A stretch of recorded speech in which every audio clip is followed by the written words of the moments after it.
Welcome, my amazing friends.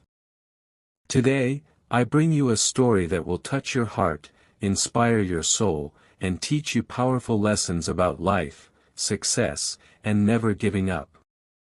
This is the story of a man who was not just an actor, not just a comedian, he was a legend. A man whose name is written in golden letters in the history of cinema. A man who made the whole world laugh while hiding his own tears. His name, Sir Charles Spencer Chaplin. But we all know him as Charlie Chaplin. No one, absolutely no one, can match his greatness. His work is timeless. His comedy is universal. His life is a lesson in perseverance, creativity, and the power of never giving up. Even today, decades after his time, he lives in our hearts. His movies still bring joy.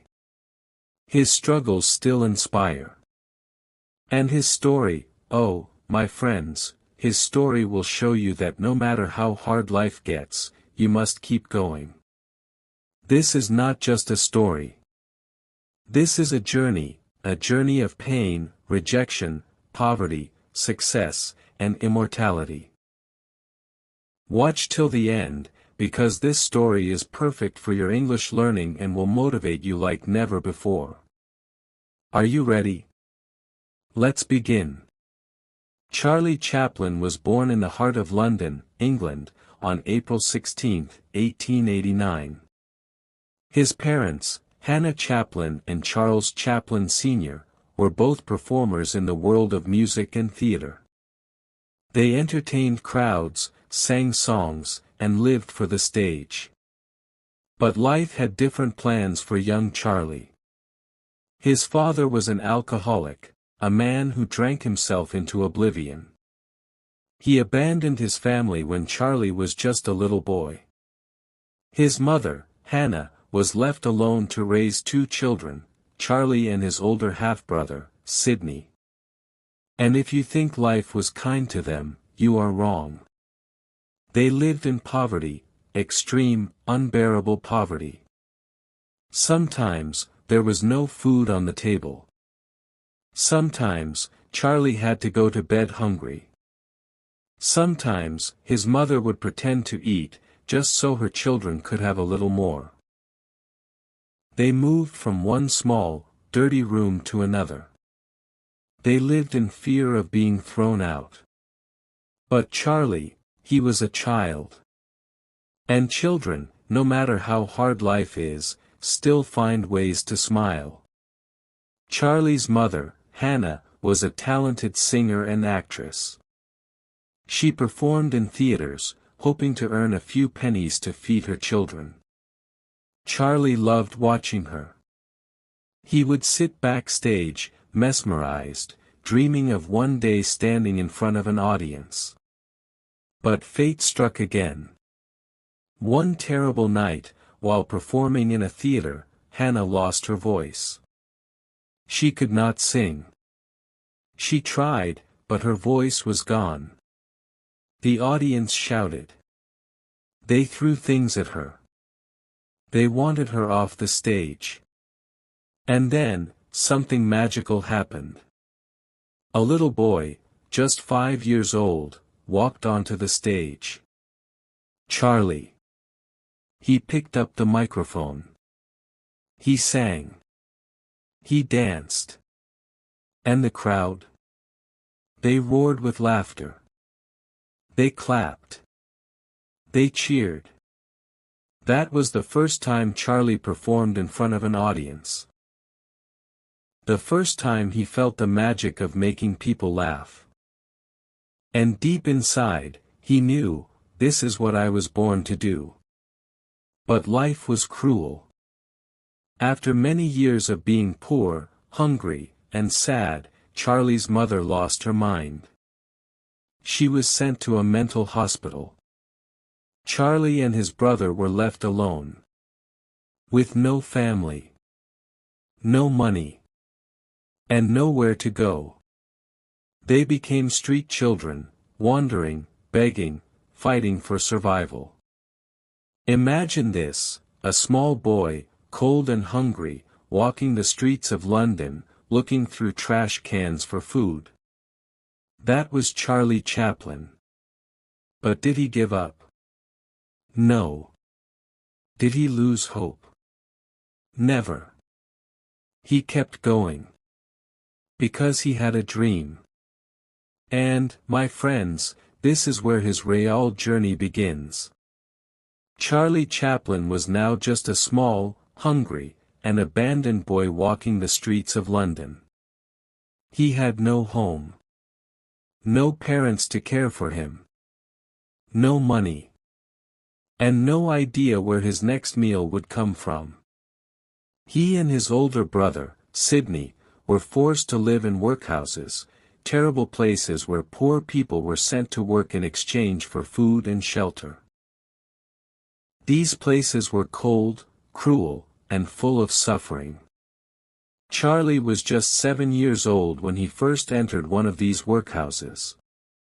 Imagine, a child so small, so innocent, being thrown into a world of hard labor and pain. He was separated from Sidney and sent to another workhouse alone. And when he finally returned to his mother, she was even sicker than before.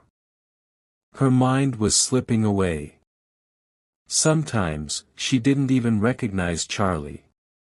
Charlie watched as doctors dragged her to a mental hospital. He screamed. He cried. But he was powerless. She was gone. Charlie was truly alone, a boy with a dream. But even in his pain, he had something powerful inside him, a dream. Charlie wanted to perform. He wanted to be on stage, just like his mother. He wanted to make people laugh, to entertain them, to bring joy to a world that had been so cruel to him. But where would a poor, homeless boy go? How would he even start the first steps toward the spotlight? Charlie knew he had only one option: to work and fight for his dream. He was still a child, but he started looking for small jobs. He washed dishes, delivered newspapers, and even worked as a toy maker. But no matter what job he did, his heart was always on the stage. Then, one day, he saw a group of street performers, acting and making people laugh. Something inside him told him, this is it. This is my chance. So, he joined them. He started performing on the streets, dancing, singing, doing small comedy acts. At first, no one cared. People just walked past him. But Charlie didn't give up. He kept performing.